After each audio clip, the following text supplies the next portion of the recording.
Yo, welcome back to Let's Play Diablo 3. Here at Trippy Commentaries, we now have 3 characters here in the playthrough. I am controlling the monk. This is actually the very first time I'm going to play as a monk.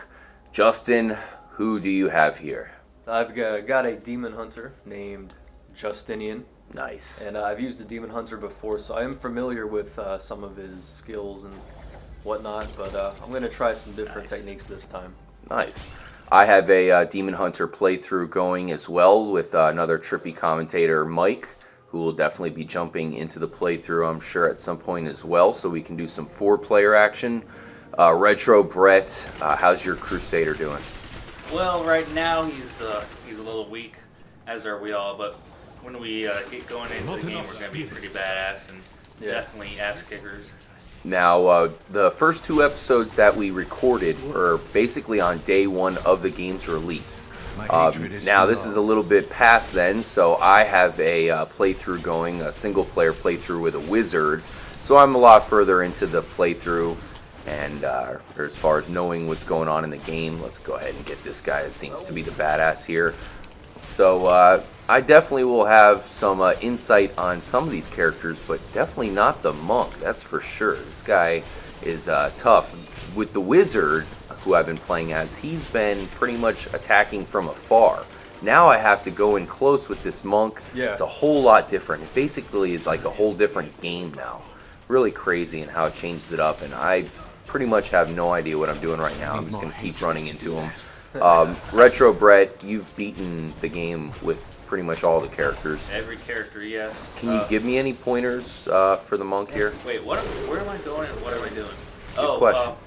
Yes, the monk is very, very fast. Mm-hmm. Obviously, in the beginning of the game, he isn't the greatest, but he has some really awesome skills. The 7-sided strike is one of my favorites. He also... I don't know what the deal is, but he drops a bell on someone's head. And yeah, it's an interesting maneuver. Yes, it's quite interesting and it's pretty effective. It stuns a whole... Very good crowd control because it stuns the enemies. Yeah.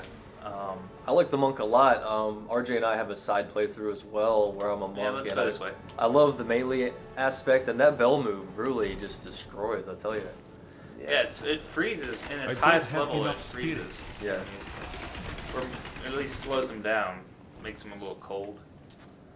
So I believe in the last episode we were wandering around these tombs here, you know, of course these catacombs, in search of, I think we're still looking for Leoric, is that how you say it? Leoric, King Leoric. Yeah, the skeleton king. We're looking for his crown. So I think that's what we need to face him. Something like that. There's a lot of plot MacGuffins in this game where you pretty much just have to go get it because, you know, the story demands it. Yeah, exactly. The story cannot continue without it. So. Yes. That's a great Hitchcock reference there, RJ, with the MacGuffin. That's a great phrase. Yes. Every good game has, has those. And movie. And the movie. And the comic movie book. Has to have it. And book. It's So, the whole point of entertainment, really. Justino, you're of course a longtime Diablo player. What do you think about playing it on the console now? It's how different is it compared to playing it on the PC? Well, obviously the controls are going to be different first off, but I prefer the Xbox controller. And it plays really easily, and feels like the graphics are even smoother than I remember. And the fact that you can team up and play with three of your friends and just pretty much destroy waves of enemies and use all these kind of awesome spells, and This feels like a huge improvement over what I played when I got the game on PC, over 2 years ago. Just a vast improvement, and it makes it so much more enjoyable. This really feels to me, for someone who never has played Diablo before this, like a beat 'em up on steroids. I mean, this is crazy. But, of course, it's a lot different when you play it on the PC because you're using a mouse. So you really are not going to have that beat-em-up aspect to it. It's going to feel a little bit more like an RPG probably on the PC. A little bit, yeah. I would equate it, the mouse clicking, the constant mouse clicking, the constant hitting the potions and whatnot on the PC. I would equate that to the button mashing you're kind of doing here sometimes with depending on the character and their move, but sometimes you're just going to be mashing buttons. Yeah, I'm doing a lot of button mashing right now, but with the wizard, you're using pretty much the strongest move a lot of the time, which you're just holding down that right trigger. So we don't want to go that way. that feels a little bit more different than a beat 'em up in itself there. Yeah. Too bad we don't have a wizard going right now. I actually like that character quite a bit. I also like the Crusader, of course. Retro Brett, your character is going to turn into an uber badass later on in the playthrough as we're getting into different acts. We're pretty much just starting this is the right up. One, then. Nice. This is the right. We are going the right way. The crown is near. So, what do you think about Act 1 here, Retro Brett? Now that I've gotten to play through the game, it's really cool how, there's such a varying difference between the different acts. What do we have in store here in Act 1? Holy fuck. Well, Act 1 is one of my favorites in the game. You go from very different landscapes and environments as like Act 2 and Act 3. You're pretty much the same. Oh boy. Same environment the whole time. Not good. But you were asking Justin how he felt about the game. God, I can't remember that game. RJ and I used to play on Super Nintendo. Super Smash. Super Smash TV, I think Super you're talking Smash about. TV, yep. Yeah, you're right. Obviously a different angle in that one, but yeah, it's kind of the same kind of thing, only, man, enhanced quite a bit now that we're on a new generation here. Remember, we have to get the purple guys first. Let's get them. I am trying to battle my way through these skeletons, trying to master the monk. Yeah, back to talking about Act 1 for a minute. I think Act 1 is one of my favorites as well. They introduced the new lands later, but this is such a throwback to the original Diablos. Really pays a lot of homage, a lot of the same bosses, and different takes on some of the familiar areas that you're used to with Diablo 1 and 2, and it's just a perfect new generation take on the series and the story. It seems like Act 1 is genius, the way they're starting it off. It really gets you pumped up and introduces all these familiar characters. There's one really familiar character that will be meeting up here pretty soon in Act 1. What the hell is this? Chancellor Eamon. Astral Guardian. Damn it. Come back. I think he's the blacksmith's uncle or something. Oh, really? Yeah. Well, he has been vanquished. One other thing we should mention here is Gotta grab the crown. the whole pickup system is basically, I don't know if it's random or what, but it really doesn't matter who picks up the item. It's just going to go to whoever the item is suited for. A lot of these items are basically exclusive for one character, so that'll go to that certain character. And that makes it that much more fair for people playing, especially in the online realm. Because on Diablo 2, and Brett, you can attest to this because we used to play a lot together on Diablo 2. You would beat a boss together in a group, and then you would end up, like trying to get some of the loot, and someone would scoop it before you could get it, and you did all the work, and people would pick up items they didn't need. Yeah, so. that was one of the few downfalls about Diablo 2. That sounds rough. System. The looting system. It's good to work again. All right, so looks like we have a blacksmith here. He is now fixing the MacGuffin here. Yes, the crown. So what are we on to do next, Retro Brett? Do you remember? Well, guess we'll find out. Then we forge for me shall serve to I think we purify have these to lands. talk to Cain. Oh, really? Yes, there he is. I have the crown. At last. With it, Deckard you Cain, can the unlock witty the old guy. sealed So the door crown of the unlocks the rescue sealed maid door. and enter the royal crypts. And we can enter the royal Find crypts. the skeleton king. Place We the have yet to crown face off with a upon boss, his guys, head and that's destroy certainly one of the things him. that makes this game so special, especially Diablo 3, because they really have such a great design with all these bosses that we'll be encountering here. And we definitely will have to talk about the first one, the Skeleton King, as we get closer and closer to him. Do you know where you're going, Retro Brett? Yes, I do. Right over here, right? Wherever the signal's flashing, you Yeah. just go that Well, way. that's pretty much it. I remember when I first got this game on PC, when I was fighting the first boss, I texted Justin, and I was like, "Man, holy shit, he's so hard." And then Justin's like, "Oh, you think he's hard? Wait till you battle the Act boss."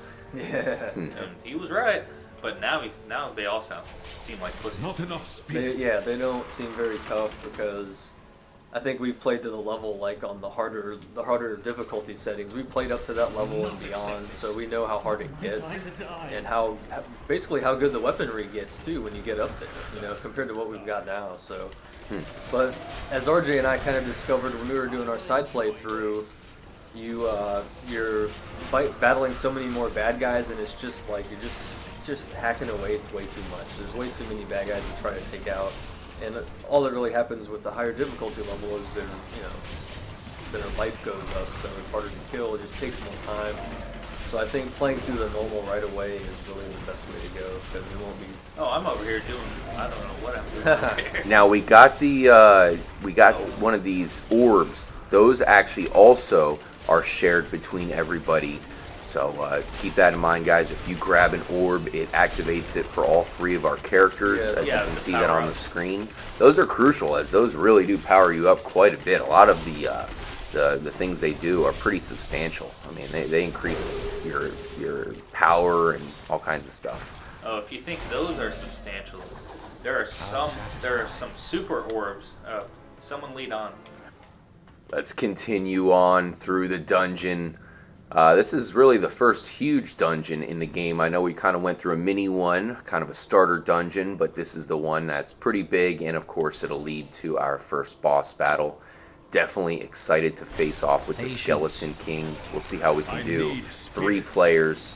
We've been doing a lot of Diablo playing here at Trippy Comms. Of course, not really recording episodes, just it's such a great multiplayer game. It's the best multiplayer game to come across in quite a while, I feel. Something where you can have 4 people play and everybody's legitimately in it, and it's of course action-packed, to say the least. For sure. What do we have here? Some goodies. What do we have here?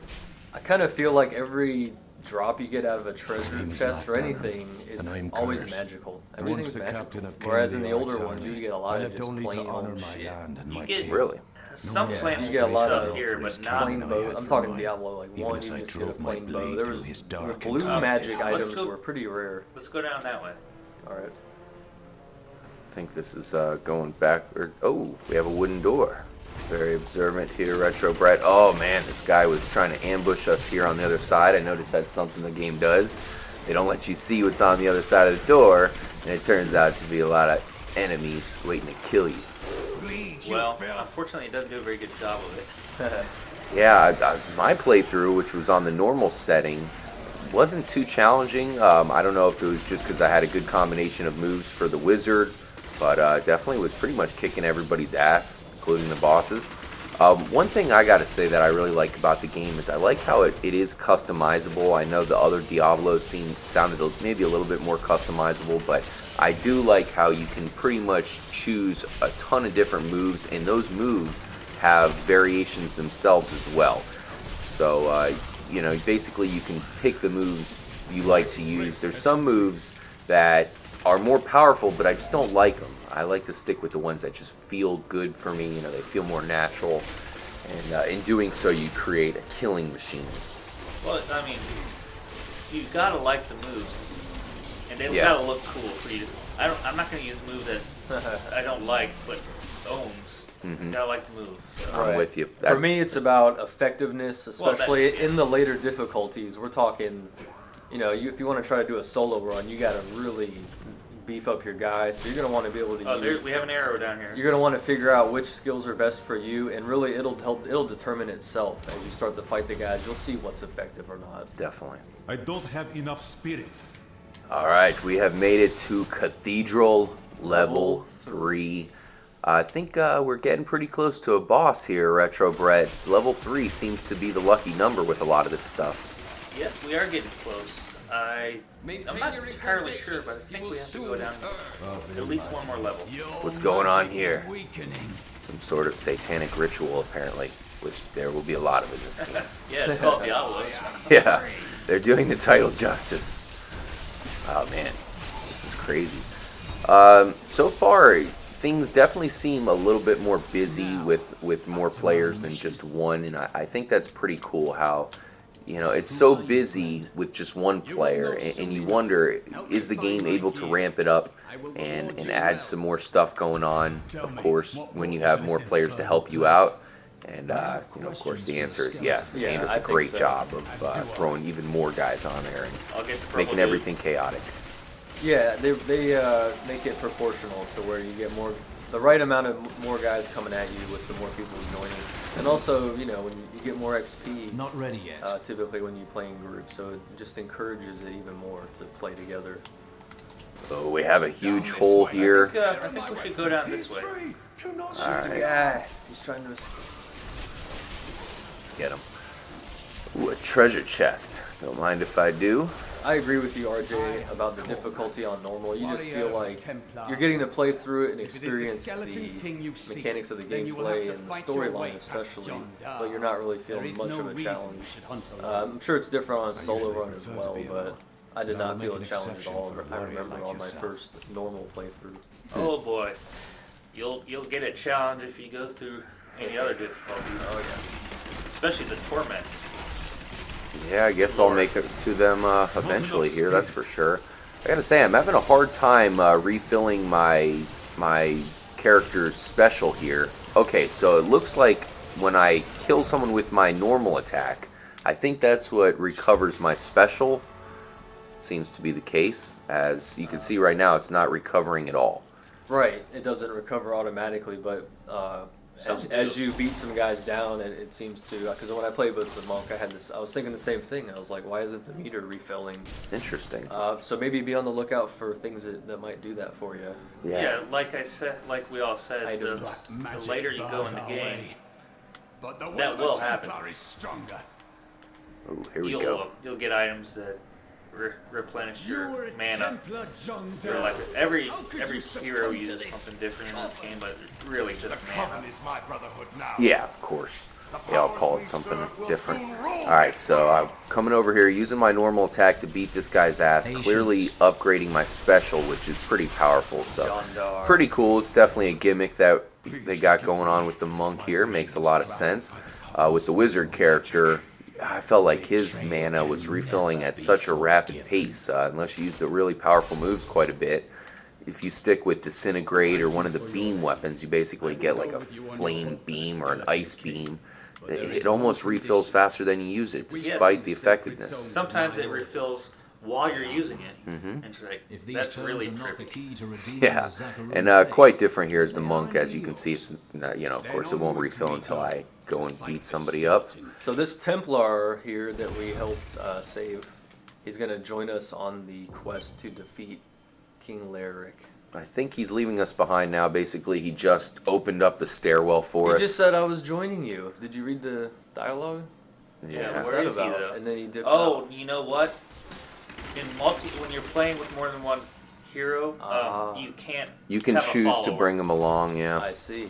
I didn't bring any of those guys along, but I noticed there you can actually upgrade those characters in single player. You can upgrade the helper characters as well. Yeah, in Diablo 2, the helper characters actually played a big part in making your guys strong enough to go through like a hell run on their own, go through the hardest difficulty by themselves, because they would have certain magical qualities that would like somehow boost your guys' specialized weapon, whatever it may be. All right, well, let's go through this door right here. That's pretty tight. I mean, I like how they're kind of going above what they needed to do. I thought it would be more of a Skyrim situation where it's like, okay, this guy has these stats, take him along if you want to, he'll help you out. But it's something where you can upgrade them. You can, of course, equip them and give them all armor and all that. So they did a good job with that. It's not really necessary so far for me, like you were saying, Justino, normal. I mean, I prefer just to do it by myself and whoop everybody's ass. I like how the character, I'm sure it's all of them, but the wizard was pretty cocky the whole time. He knew he was going to beat everybody's ass. Oh, yeah. All right, making our way through this cathedral. This is where the mysterious comet crashed into, so perhaps we will actually find out what the comet was when we finish this dungeon. Well, in Diablo 2, you can really enhance the mercs, as they call them, a lot more so than in this game. Yeah. You give him a lot more armor and weapons, and he can choose some skills and stuff. Whereas this one, you can't really give him much armor. You can just give him a weapon. It was a little more gimmicky in this game rather than 2. 2, they legitimately helped your character out. If you gave them some of the best weaponry and armor and like, you know, magic find stuff or whatever it was, it would help out your guy and you'd get even more XP, and it was just a boost all around. But like in Skyrim's case, having a helper is sometimes the distraction action, kind of like. I didn't like it at all. They would You're block just- me in caves, and they would steal your experience. And that's All exactly right. what I was going to say next. Where Then are we they kind going? of screw you over Oh. when they'll glitch out. So there's no need for it, man. You can't take on a game by yourself. Come on, man. Now, it's somewhat useful as far as distracting the enemies, but in Skyrim's sake, or in their case there, you can actually just kind of make your own magical characters. You can kind of make the Ashenarchs and whatnot to help you out, so you don't need them. But this game, I suppose it could be different. Retrobred, I was checking out the, I think they might have enhanced it for this version of the game. Obviously, I didn't play the PC, so I don't know. I was checking out the characters that you can bring along with you. You can find them in the town, you know. Yeah. And each it's- act has I think each act has something you can take along. Yeah, and basically they upgrade just like our characters Yeah. do. So I thought that was kind of cool. You know, how they don't let you give them everything at first. You actually have to use them for a while. So that's kind of cool. At least, you know, something I haven't used yet, but it looks intriguing. Let's continue on. Well, and I believe that if you don't use someone for a long time, if you decide to switch or something, Mm-hmm. they are automatically at the same level you're at. Really? But, yeah, I'm not sure, but I believe so. So- Also, Yeah. now, the Templar we have isn't the most helpful on our journey, Here's but Lazarus. there are Of a that couple I am that are, certain. but He I'll alone had the get to king's that ear when we get to and them. whispered dark and evil magics into it, particular instilling the character. notion of an imminent attack by Westgate. Here. Afraid to speak against the Skeletons hiding Archbishop. back here. The councillors A lot of nodded their traps empty heads in to agreement find around. and Not set really himself to die. too useful. I mean, it's kind of cool. You can kill them, but you might as well just kill them yourself. That is one thing I'm starting to notice. There are less traps against us in the dungeons. Back in D2, you would get hit by hidden arrows or whatever it may have been. Oh, and D1 too. Really? And D1, and in this, there's not like hidden little things Oh, I'm in over the here. wall that kind of I'm pulling catch you a by mic surprise. over So here. it does lack the traps. Pulling a retro bread, apparently. So Mike's, we're gonna change it to. Oh, we already went this way. Let's go Yes. this way. Let's look at the map. There we go. Going back. Well, that. no. What I think, go back to the map. Go back to the map. I think we have to go down, follow the same path we're on, Uh-huh. and go. You know that path? You think we got to go the opposite way altogether? Yes. Not straight ahead? Well, I think we have to follow the path we're going on and go that way, straight. I see. I think I know what you're talking about. Straight up this way. It's kind of hard to explain, yes. It's not too far away at all. Down and to the right. Yeah, there's Yeah. a fork in the road straight up here. And I think we're probably going to be getting close to a boss battle here. Hopefully we can have time in this episode. I don't know, guys. In fact, it's not looking good. There's a lot of guys here. I think it's going to have to be an epic cliffhanger until the next episode. Leave them hanging. Let's go ahead and kill everybody here. Hopefully we can grab some good stuff before facing off with the boss. It's not going to be easy. Yeah, I think we'll have to come back after this playthrough. We'll definitely have to perhaps do another playthrough of another tier. Maybe pick the perfect tier, the perfect difficulty level, where it's going to be challenging, but Yeah. also something good to show off. All right. Well, I think I was wrong. Let's see what we have up here. I think hopefully we have at least a chest. Now, even if you go to dead ends, a lot of times, like in this case, you find really powerful enemies to kill, which is useful. Definitely upgrade your character, Oh, yeah. of course. So I mean, it's you one know, of those things where you really don't mind I didn't running even into see dead that ends. purple guy. In fact, I felt the game kind of lacked the extra areas to go do that in. I felt it like it was a pretty straight When we experience returned through. from our horrific defeat And in the Westmarch, dungeons, my some of these beloved dungeons were king kind of lost all narrowed. pretense of I sanity. definitely liked He the seethed later with rage, spitting acts where you're curses kind of upon like us as traitors. outdoors and in With great cities sorrow, and such instead of I in a ran him dungeon. through. Yeah. Okay, I was definitely wrong. No worries. We got to continue on this way. I think we pretty much just have to head to the other side of the map. No big deal. I gotta say, so far this monk seems pretty powerful, Retro Brett. My life has barely gone down at all, and I'm close quarters combat here. I'm up close and personal, and it hasn't been too big of an issue. But let's go ahead and kill these guys, and we'll call it an episode. Make sure you guys stay tuned for our next episode. Like I alluded to, we'll be facing off with the very first boss in the game. It's a retread of Diablo 1, so it should be pretty cool to see if they were able to improve it at all. I think they did a pretty good job. Oh, yes, definitely. We'll see you guys in the next episode.